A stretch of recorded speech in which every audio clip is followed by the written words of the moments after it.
already have. We talked about the archive filing cabinet. What do you already have? What new content do you need to create? Okay, what's the stuff you need to commission? What resources do you need to create it?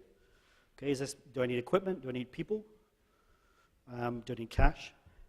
But can users also create and contribute content?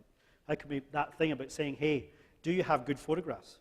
Okay, I'm working with an organization who've been around for sort of 40 years or so, and they just do not have, they're a sort of a thing that exists in the real world, if you like, that people visit.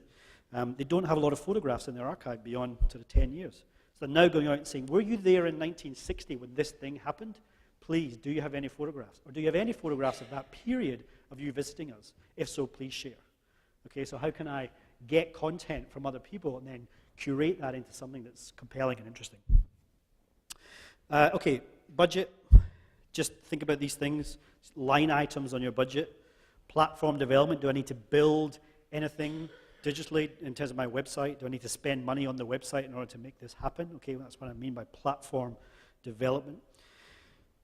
Because other than spending money on your website and a mobile site and an app, you shouldn't be spending money per se, cash, handing over to, you can't really buy anything on Facebook. You might buy the odd app on Facebook for about $5, okay, but there's not a big cash drain per se. What's this new content going to cost? Okay, do I need to commission someone to make video for me? Do I need to work with the local, college and their film department in doing stuff? I've seen some great examples where that's worked really well. But is there a human resource cost? Okay, so we all know that print, in terms of its ability to sell, that print is diminishing. We know that advertising, traditional media advertising, is diminishing pretty much right across the board. Can I stop spending some money, not all, but some of that money, and put it towards social media? Okay, very, very common examples of people taking their subscription brochure down from 40,000 to 20,000, and then that's savings, bringing in 10 hours a week of somebody to do their Facebook for them. Okay, and to me, that is a very sensible way to proceed. So I'm not advocating necessarily more money, just reappropriate the money from line items that maybe aren't bringing the same return that they used to.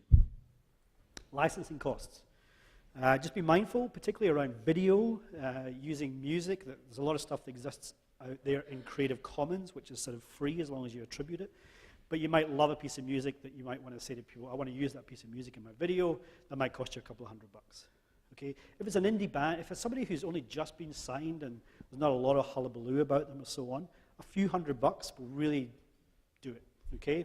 $300, I would pay about $200-300 to get a piece of music to put in my video if I really love it. If it's a band that's signed, they've got a record deal and a manager, forget it, because there'll be thousands before you know it. But it doesn't do any harm in asking. I worked with some guys who just loved this band, this European band, and loved them and said, please, can we use your music? We've only got a budget